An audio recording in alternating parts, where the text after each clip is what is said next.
हम लोग देख रहे हैं क्लास 10 का बायो है चैप्टर 8, सब्जेक्ट बायो चैप्टर 8 और चैप्टर का नाम है how do organisms reproduce.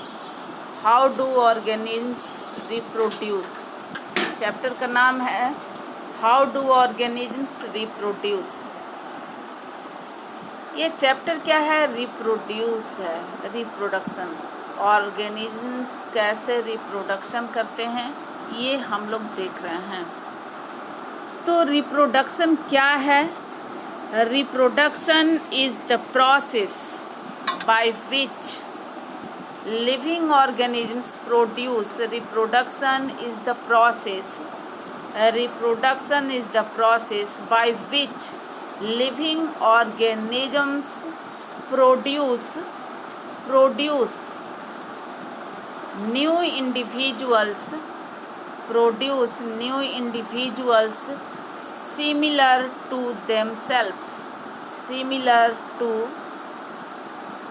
themselves। यहाँ ये कह रहा है कि reproduction is the process, reproduction एक तरह का प्रोसेस है, बाय विच, जिसके द्वारा living organisms produce new individuals. Living organisms क्या कर रहे हैं? न्यू इंडिविजुअल प्रोड्यूस कर रहे हैं, जो ये न्यू इंडिविजुअल्स हैं जो प्रोड्यूस हो रहे हैं वो किनके सिमिलर होते हैं?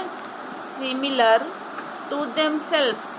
जो प्रोड्यूस कर रहे हैं लिविंग ऑर्गेनिजम्स, जो प्रोड्यूस कर रहे हैं, नया इंडिविजुअल्स दे रहे हैं, उनके जैसे होते हैं। सिमिलर टू देमसेल्व्स मीन्स किसके जैसे? जो प्रोड्यूस कर रहे हैं मीन्स जो पेरेंट्स हैं उनके जैसे न्यू इंडिविजुअल्स होते हैं, और इसको हम लोग बोलते हैं रिप्रोडक्शन। क्या बोलते हैं? Reproduction. It basically involves the making copies. It basically involves the making copies of the blueprints of the body design. Body design ऐसा होता है जैसे लगता है कि फ़ोटो कॉपी हो। It basically involves the making copies of the blueprint.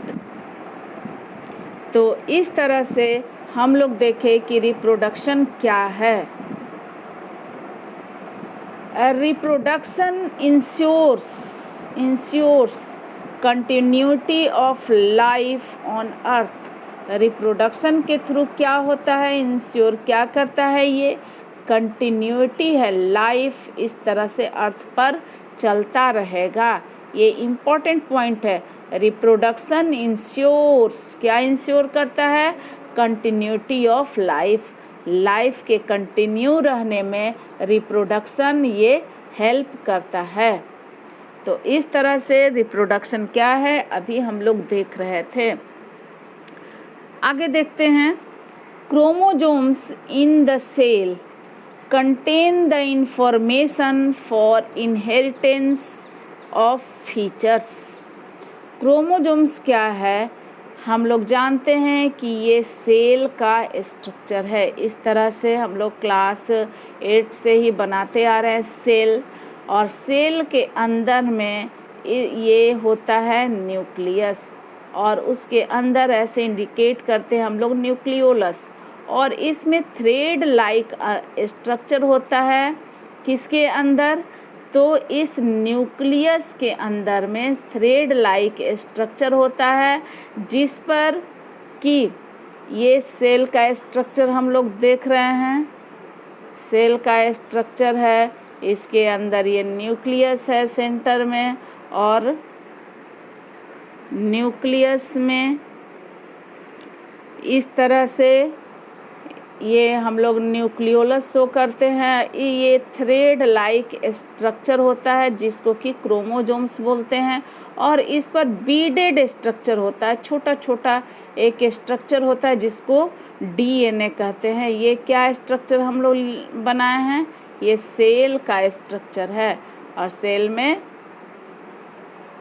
Cell है ये, ये हो गया आपको इसके अंदर न्यूक्लियस, ये है न्यूक्लियस,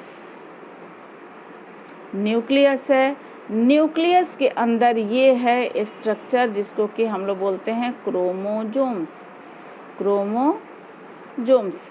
और क्रोमोजोम्स पर बीडेड स्ट्रक्चर होता है जिसको बोलते हैं डीएनए, जो यहाँ पर आपको बीडेड स्ट्रक्चर होता है।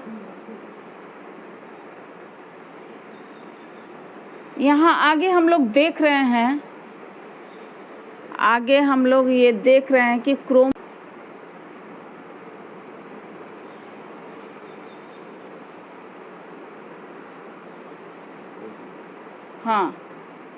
यहाँ हम लोग देख रहे हैं ये chromosomes in the cell contain the information, chromosomes in the cell contain the information for inheritance of features। तो ये जो क्रोमोजोम्स है ये रखता है, क्या रखता है, तो information for inheritance of features which are passed from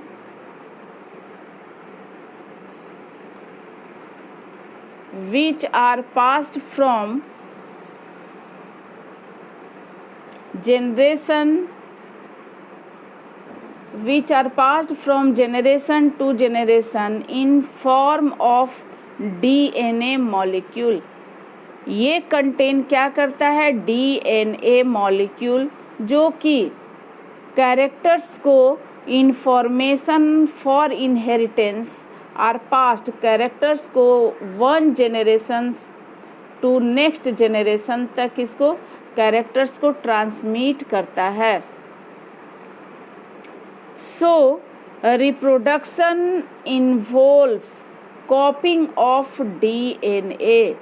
reproduction क्या करता है, डीएनए कॉपिंग करता है and other cell apparatus। The copies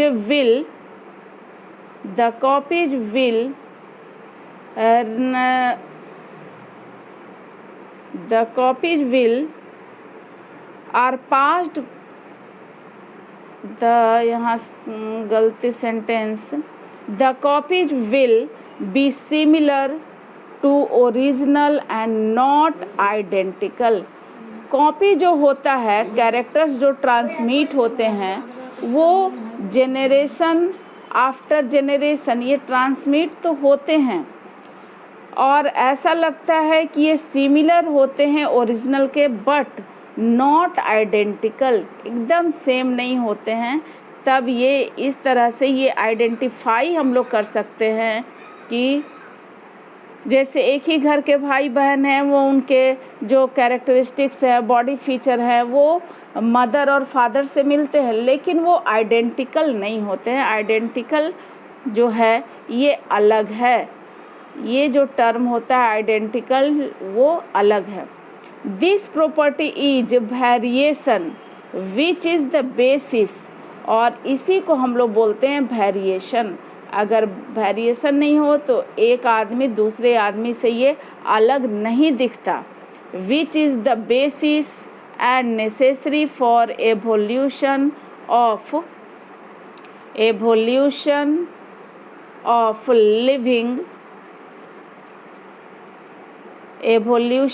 living beings. इस तरह से हम लोग देख रहे हैं कि दिस प्रॉपर्टी इज वेरिएशन, ये जो प्रॉपर्टी है कि similar to original and not identical, identical नहीं होते हैं तो उनमें क्या होता है, वेरिएशन होता है। Which is the basis and necessary for evolution of living beings, और नए लिविंग बीइंग्स की इस तरह से उत्पत्ति होती है, एवोल्यूशन होता है। Variation help the species to withstand drastic environmental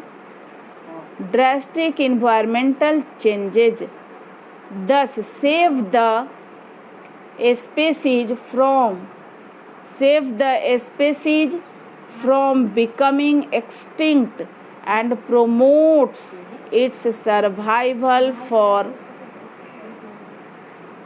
longer time, और इस तरह से लॉन्गर टाइम तक ये सरवाइव करते रहते हैं। अब हम लोग आगे देख रहे हैं रिप्रोडक्शन, टाइप्स ऑफ रिप्रोडक्शन। इसमें हम लोग देख रहे हैं, ये टॉपिक क्या देख रहे हैं, रिप्रोडक्शन, और ये है टाइप्स ऑफ रिप्रोडक्शन। तो there are 2 types of reproduction. कितने तरह का है, 2 types of reproduction. Asexual number 1 ये हो गया, ये नंबर 1 एसेक्सुअल रिप्रोडक्शन, और दूसरा है ये सेक्सुअल रिप्रोडक्शन। इस तरह से हम लोग ये देखने वाले हैं। रिप्रोडक्शन कितने तरह का हो गया, तो 2 तरह का हो गया, एसेक्सुअल रिप्रोडक्शन और सेक्सुअल रिप्रोडक्शन। तो अभी हम लोग देख रहे थे रिप्रोडक्शन का डिफिनीशन।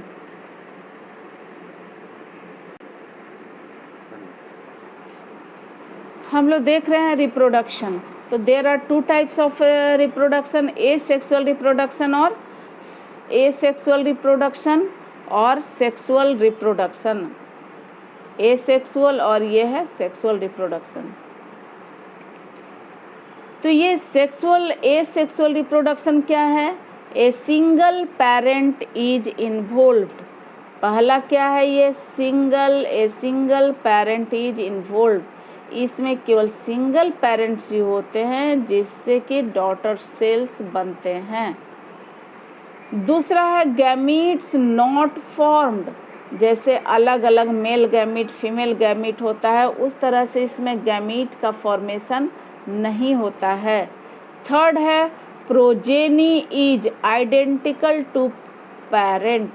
प्रोजेनी जो होते हैं, डॉटर्स जो होते हैं सेल, वो अपने पेरेंट्स के आइडेंटिकल होते हैं। ये आइडेंटिकल होते हैं कौन, प्रोजेनी अपने पेरेंट्स के। ये एसेक्सुअल रिप्रोडक्शन में हम लोग देख रहे थे कि क्या क्या इसमें होना चाहिए प्रोबेबिलिटी, ये होगा a single parent is involved, gametes not formed, और थर्ड है progeny is identical to parent. इसके बाद हम लोग देख रहे हैं कि सेक्सुअल रिप्रोडक्शन में क्या चाहिए, क्या पॉसिबिलिटी है। यहाँ पर है बोथ पेरेंट्स इन्वॉल्व्ड, दोनों चाहिए, मेल एंड फीमेल। दूसरा गैमीट्स आर फॉर्म्ड, इसमें मेल एंड फीमेल गैमीट्स का फॉर्मेशन होगा। थर्ड है progeny is only genetically similar to the parents but not identical. Similar होंगे, पेरेंट जैसे ही होंगे, मिलते जुलते होंगे, लेकिन एकदम आइडेंटिकल नहीं रहेंगे। तो इस तरह से ये कैरेक्टरिस्टिक्स हम लोग देख रहे थे एसेक्सुअल और सेक्सुअल रिप्रोडक्शन का। कैरेक्टरिस्टिक्स क्या है, यहाँ देखिए ये 2 तरह का है, एसेक्सुअल रिप्रोडक्शन और sexual reproduction. Asexual reproduction is extremely useful as mean. Asexual reproduction is extremely useful as mean of rapid multiplication. Rapid multiplication इसमें होता है जिससे कि आइडेंटिकल होते हैं daughter cells. It is common in lower plants and animals. ये ज़्यादातर किस में होता है, एसेक्सुअल रिप्रोडक्शन। हम लोग क्या भी पढ़ रहे हैं, एसेक्सुअल रिप्रोडक्शन। तो ये ज़्यादा किस में होता है एसेक्सुअल रिप्रोडक्शन, तो लोअर प्लांट्स एंड एनिमल्स ये शो करते हैं एसेक्सुअल रिप्रोडक्शन। अब आगे हम लोग देखेंगे मोड्स ऑफ एसेक्सुअल रिप्रोडक्शन। आगे हम लोग क्या देखने वाले हैं, तो मोड्स ऑफ एसेक्सुअल रिप्रोडक्शन। ये है modes of means types of asexual reproduction. क्या है ये? Types of asexual reproduction. The mode depends on the body design of the mode किस पर डिपेंड करता है? Depends on the body design of the organism. ये जो मोड है ऑर्गेनिज्म के बॉडी डिजाइन पर ये डिपेंड करता है। तो ये इस तरह से मोड ऑफ एसेक्सुअल रिप्रोडक्शन को यहाँ डिवाइड किया गया है। कितने तरह का है? तो फर्स्ट है फीजन, पहला है ये फीजन। नेक्स्ट हम लोग देख रहे हैं ये है फीजन के बाद है आपको फिर बडिंग। बडिंग है, फीजन के बाद क्या है यहाँ? बडिंग। इसके बाद है बडिंग के बाद है थर्ड है, इधर है स्पोर फॉर्मेशन। यहाँ हम लोग थर्ड देख रहे हैं, ये है स्पोर फॉर्मेशन। फोर्थ है ये है फ्रैगमेंटेशन। फोर्थ है एक जगह हम लोग पहले इसके जितने डिवीज़न हैं उसको हम लोग देख लेंगे एक बार में कितने हैं। तो ये फोर्थ नंबर है फ्रैगमेंटेशन। और पांचवा जो है उसको आप अलग से भी कर सकते हैं। ये पांचवा है रीजेनरेशन। पांचवा क्या है? ये रीजेनरेशन। तो इस तरह से अभी हम लोग 5 देख रहे हैं और एक अलग से हम लोग देखते हैं। इसको आप 6 नंबर भी कर सकते हैं या अलग से भी देख सकते हैं। ये है वेजिटेटिव प्रोपेगेशन। तो यहाँ तक ये एसेक्सुअल रिप्रोडक्शन में ही आता है। तो ये कितने तरह के एसेक्सुअल रिप्रोडक्शन हो गए? 5। तो फर्स्ट अभी हम लोग देखेंगे फीजन। और फीजन भी 2 तरह का होता है। फीजन मीन्स टूटना, 2 पार्ट में टूटने को हम लोग बोलते हैं फीजन। और इस तरह से ये जो फीजन है ये भी 2 तरह का है। पहला हम लोग देख रहे हैं फीजन, ये है फीजन। फीजन कितने तरह का है? 2 तरह का, बाइनरी फीजन और मल्टीपल फीजन। दूसरा है ये मल्टीपल फीजन और एक है ये है बाइनरी फीजन। तो पहले हम लोग बाइनरी फीजन देखेंगे कि बाइनरी फीजन क्या है। ये है बाइनरी फीजन। फीजन फर्स्ट देख रहे हैं हम लोग एसेक्सुअल रिप्रोडक्शन का टाइप्स देख रहे हैं जिसमें कि फीजन है, फ्यूजन नहीं है, ये फीजन FISSION फीजन। तो फीजन 2 तरह का है जिसमें कि फर्स्ट हम लोग देख रहे हैं बाइनरी फीजन। बाइनरी फीजन क्या है? The parent cell divides into 2 equal the parent cell divide into 2 equal halves। Parent cell ये 2 पार्ट में आइडेंटिकल पार्ट में ये डिवाइड कर जाता है। दूसरा है इक्वल हाफ्स, ये into 2 equal halves. Equal halves means daughter cells में ये बट जाते हैं। और एग्जाम्पल है amoeba, follows transverse binary fission.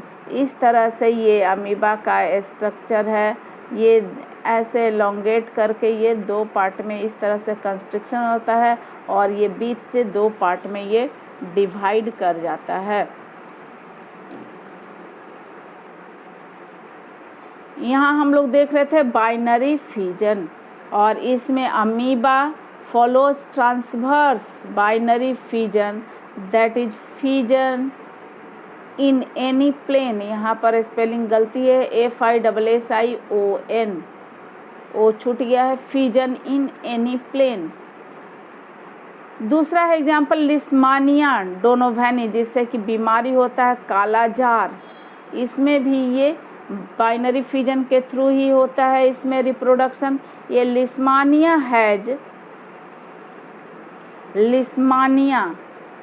has a whip-like structure at one end and binary fission occurs in a definite orientation। इस तरह से ये हम लोग बाइनरी फिजन देख रहे थे। फिजन पहला है, ये फर्स्ट है एसेक्सुअल रिप्रोडक्शन का, जिसमें कि बाइनरी फिजन देखे। अब ये बाइनरी फिजन का हम लोग यहाँ पर अमीबा है, ये डायग्राम देख रहे हैं। तो ये डायग्राम देखिए, यहाँ पर ये अमीबा का डायग्राम यहाँ ये दिखाया गया है। ये इरेगुलर इन शेप होता है अमीबा, हम लोग जानते हैं। इसमें न्यूक्लियस को इंडिकेट किया गया है, यहाँ ये न्यूक्लियस है। इसमें क्या होता है कि धीरे धीरे ये न्यूक्लियस एलोंगेट करना शुरू होता है। ये देख रहे हैं कि इस शेप में न्यूक्लियस आ रहा है, और बीच में भी ये अमीबा के बॉडी में भी बीच में धीरे धीरे कंस्ट्रक्शन होते जाता है, और इस तरह से इसका बॉडी भी थोड़ा सा एलोंगेट करता है और बीच में धंसना शुरू हो जाता है, और उसी तरह से न्यूक्लियस भी धीरे धीरे एलोंगेट होता है। तो ये पेरेंट बॉडी है। पेरेंट बॉडी देखिए इस तरह से, ये यहाँ दिया हुआ भी है न्यूक्लियस लेंथेन, ऐसे इस तरह से ये चौड़ाई में ये बढ़ रहा है, लंबाई इसका न्यूक्लियस। नेक्स्ट स्टेप, ये सेकेंड स्टेप है, ये फर्स्ट है, ये पेरेंट है। दूसरा स्टेप में इस तरह से ये स्ट्रक्चर यहाँ दिखाया गया है। थर्ड में देखिए, थर्ड स्टेप है ये साइटोप्लाज्म डिवाइड्स। ये क्या होता है कि ये सेल है, इसके अंदर धीरे धीरे साइटोप्लाज्म भी डिवाइड करने लगते हैं, और इस तरह से न्यूक्लियस बिल्कुल ये एलोंगेट कर जाता है और बीच में पतला हो जाता है। और ये जो बॉडी है अमीबा का, ये भी यहाँ कंस्ट्रिक्शन इसका बढ़ते जाता है। लेकिन सबसे पहले जो डिवीज़न होता है, आप आगे देखिएगा कि ये न्यूक्लियस पहले डिवाइड करता है, उसके बाद ये बीच में ये अमीबा का जो पेरेंट बॉडी है वो डिवाइड करता है। पहले न्यूक्लियस डिवाइड करता है एंड देन इसका ये बॉडी डिवाइड करता है। तो इस तरह से ये दो डॉटर अमीबा बन जाते हैं, और यहाँ पर ये इस तरह से ये दो पार्ट में डिवाइड कर गया, और ये हो गया डॉटर अमीबा। तो ये इसका साइटोप्लाज्म डिवाइड करने के बाद न्यूक्लियस डिवाइड करता है, और बाद में इसका बॉडी डिवाइड करता है, और इस तरह से ये दो पार्ट में डिवाइड कर जाता है। और ये एक से दो, एक पेरेंट सेल से दो डॉटर अमीबा बन जाते हैं। यहाँ पर ये डायग्राम में देखिए दिखाया गया है। तो फीजन आप यहाँ ये लिख सकते हैं,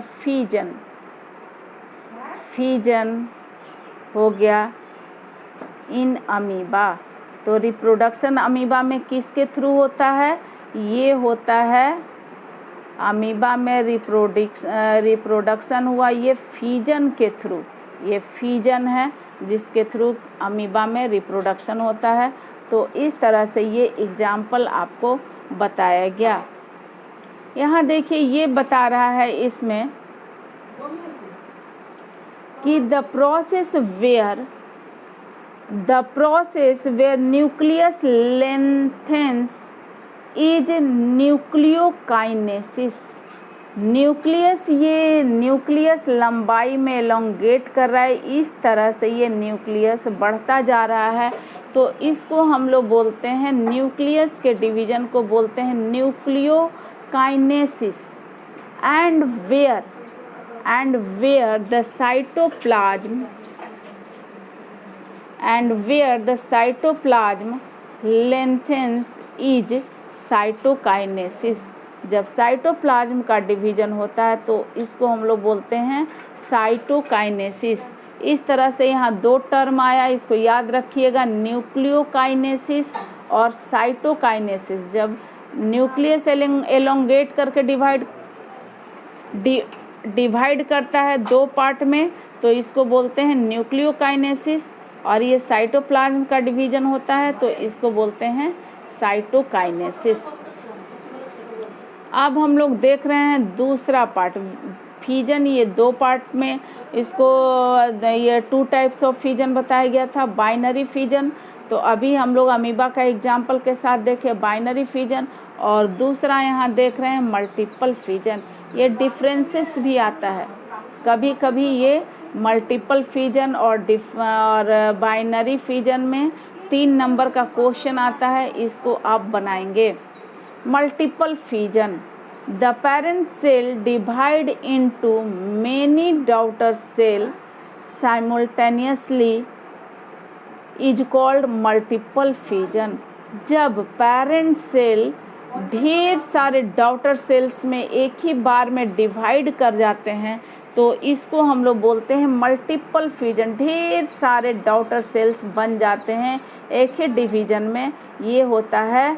ये एग्जाम्पल है प्लाज्मोडियम, पी वाइवेक्स भी बोलते हैं। प्लाज्मोडियम जो मच्छर है ना, वो इसी के थ्रू मल्टीपल फिजन के थ्रू ही डिवाइड होता है। मल्टीपल फिजन में यही है ये प्लाज्मोडियम।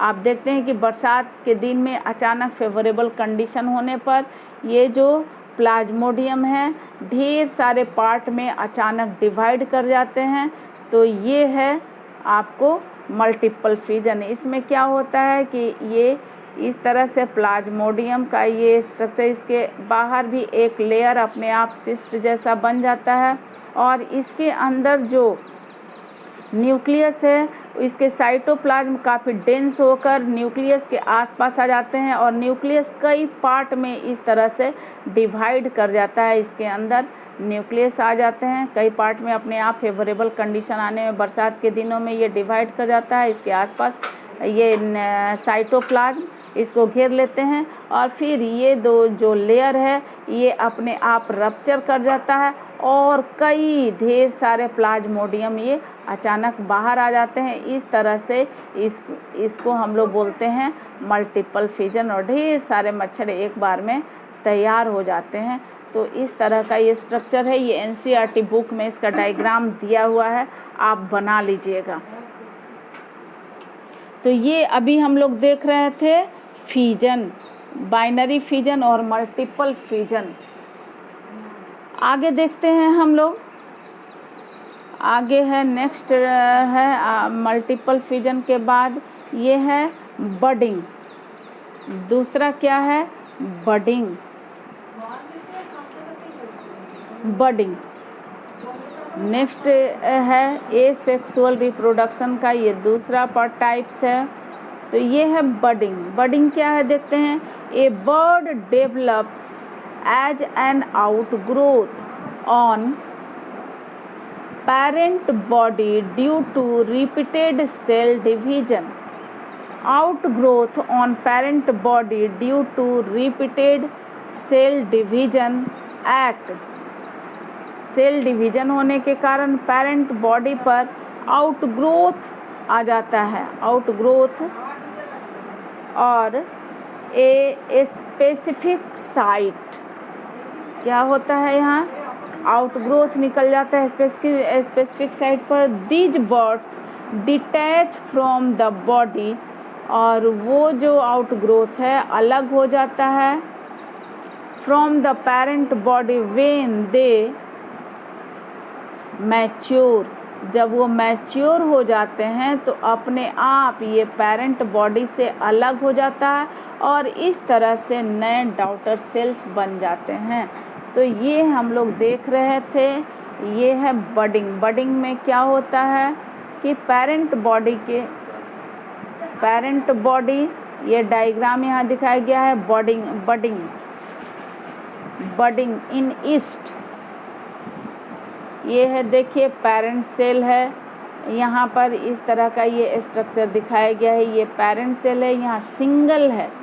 एसेक्सुअल रिप्रोडक्शन है तो ये पेरेंट कैसा होगा, सिंगल होगा।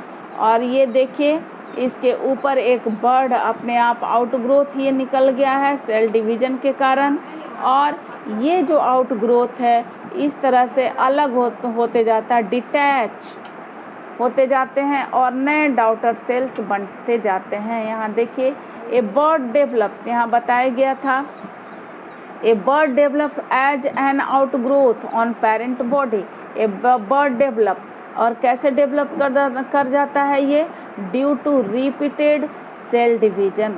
सेल डिवीजन होने के कारण ये क्या होता है, इस पर एक आउटग्रोथ आ जाता है पेरेंट बॉडी के ऊपर। दिज बर्ड, और ये जो बर्ड है ये डिटैच हो जाता है। डिटैच मीन्स यहाँ से अलग होना। इस तरह से ये देखिए यहाँ अटैच है, यहाँ से ये डिटैच हो गया है, अलग हो गया है, और इस तरह से नए नए ये डॉटर सेल्स बन जाते हैं। यहाँ पर ये देखिए दिखाया गया है new east.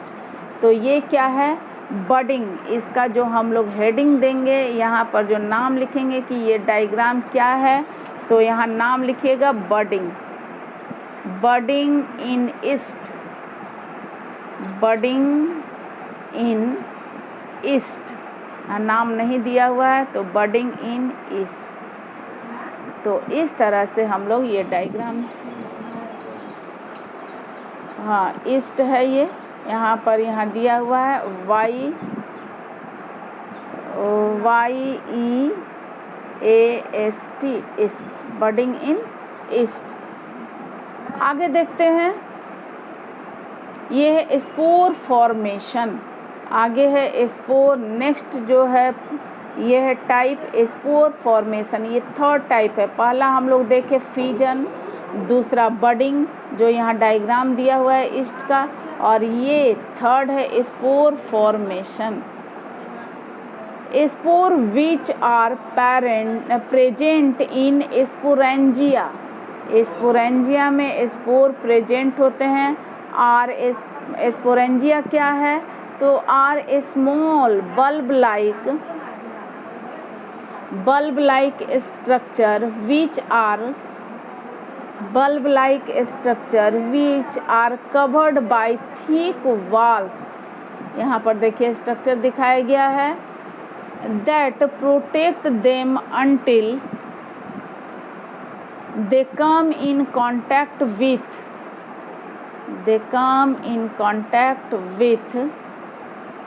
suitable condition under favorable condition they germinate। ये क्या होता है, इस स्पोरेंजियम के अंदर स्पोर्स होते हैं। जब सूटेबल कंडीशन आता है तो ये स्पोरेंजिया फट जाता है और फेवरेबल कंडीशन में, और ये स्पोर्स बाहर आते हैं। इस तरह से ये जर्मिनेट करके new and produce new Rhizopus. क्या है, न्यू राइजोपस इंडिविजुअल्स। इस तरह से नया इंडिविजुअल ये राइजोपस ये तैयार हो जाता है। ये डायग्राम है स्पोर फॉर्मेशन। ये देखिए यहाँ पर ये स्ट्रक्चर दिखाया गया है।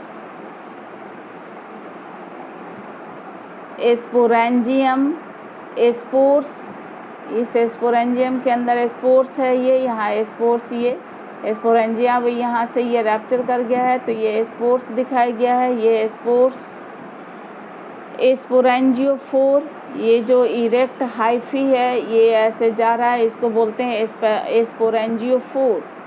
इस तरह से ये ट्री लाइक स्ट्रक्चर यहाँ दिखाया गया है। तो ये है स्पोरेंजियोफोर, और ये है सियोन, स्टोलोन। और आगे देखिए ये जो है ये इसको बोलते हैं राइजोइड्स। यहाँ दिया हुआ है ये राइजोइड्स है। इस तरह से स्पोर फॉर्मेशन है। और ये स्पोर फॉर्मेशन हम लोग देख रहे थे इन राइजोपस। क्या है ये, Rhizopus produce new Rhizopus. Spore formation, ये है स्पोर फॉर्मेशन का डायग्राम है।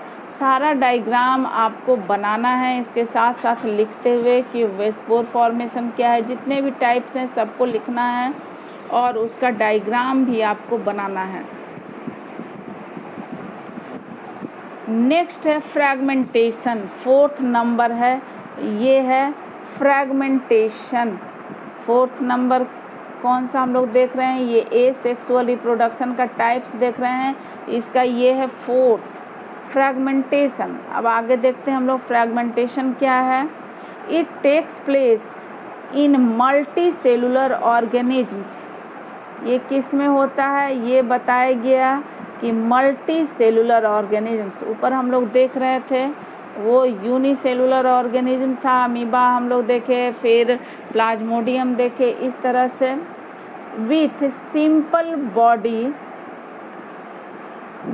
ऑर्गेनाइजेशन, जिसमें कि सिंपल बॉडी ऑर्गेनाइजेशन है। Fragmentation, it is the accidental process when the broken piece of an organism's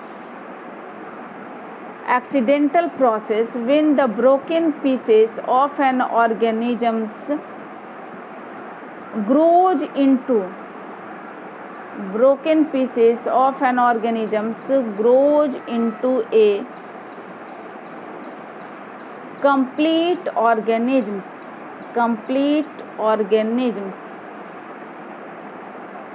ये एक्सीडेंटल प्रोसेस, ऑक्सीडेंटल प्रोसेस का मतलब हुआ है कि किसी तरह से अगर ऑर्गेनिजम्स का ये बॉडी पीस में अगर कट जाता है तो ये फिर नया वो स्ट्रक्चर बना लेता है। ये स्पाइरोगाइरा इसका एग्जाम्पल है जिसमें कि ये प्रोसेस होता है। देखिए फ्रैगमेंटेशन इन स्पाइरोगाइरा, ये एग्जाम्पल है, हम लोग अभी देख रहे थे फ्रैगमेंटेशन प्रोसेस। इसमें देखिए ये यहाँ पर क्या दिखाया गया है कि स्पाइरोगाइरा, यहाँ पर ये पीस में ये स्पाइरोगाइरा कट गया है तो ये दोनों अलग अलग फिर ये बना लेते हैं। यहाँ पर ये बीचों बीच दिखाया गया है कि यहाँ किसी तरह से अगर कट जाता है तो नया स्पाइरोगाइरा का फॉर्मेशन हो जाता है। तो इस तरह से इसमें अभी हम लोग देख रहे थे फ्रैगमेंटेशन और इसका एग्जाम्पल क्या है, स्पाइरोगाइरा। सबका डायग्राम बनाते जाना है। नेक्स्ट है पांचवा है, ये है रीजेनरेशन। रीजेनरेशन क्या है, इसमें देखिए फ्रैगमेंटेशन और रीजेनरेशन ये इम्पोर्टेंट है। When the simple animals like hydra,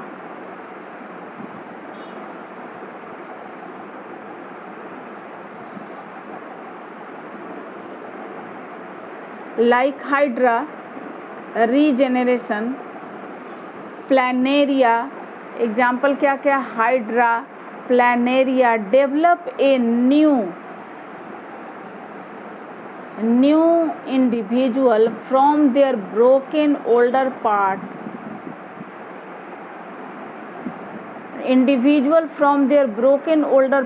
it is known as regeneration. इसको हम लोग बोलते हैं regeneration. It is carried out by specialized cells which divide and differentiate to form the complete individual। इसमें क्या होता है कि डिफ्रेंशिएट करके उसका पार्ट अगर अलग हो गया कहीं से भी, हाइड्रा या प्लानेरिया का पार्ट, तो ये डिफ्रेंशिएट होकर सेल डिवाइड करके फिर उस पार्ट को वो रीजेनरेट कर लेता है और कंप्लीट इंडिविजुअल वो बन जाता है। फॉर्म द कंप्लीट इंडिविजुअल्स, उस पार्ट को वो कंप्लीट कर लेता है सेल डिवीजन के थ्रू। ये it is carried out by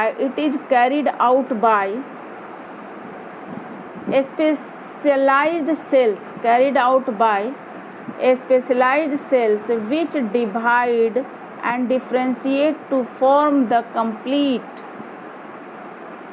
individual. These cells multiply and from this mass of cells other parts are regenerated, और इस तरह से उसका वो पार्ट रीजेनरेट हो जाता है। Regenerated part are generated means बन जाता है। Regeneration follows an regeneration follows an organized sequence referred to as development. ये इसमें डेवलपमेंट होता है। कोई पार्ट अगर वहाँ से किसी तरह से अलग हो गया है तो वो डिवाइड करके रीजेनरेट कर जाता है। इस तरह से रीजेनरेशन हम लोग ये देख रहे हैं। यहाँ देखिए ये स्ट्रक्चर है कि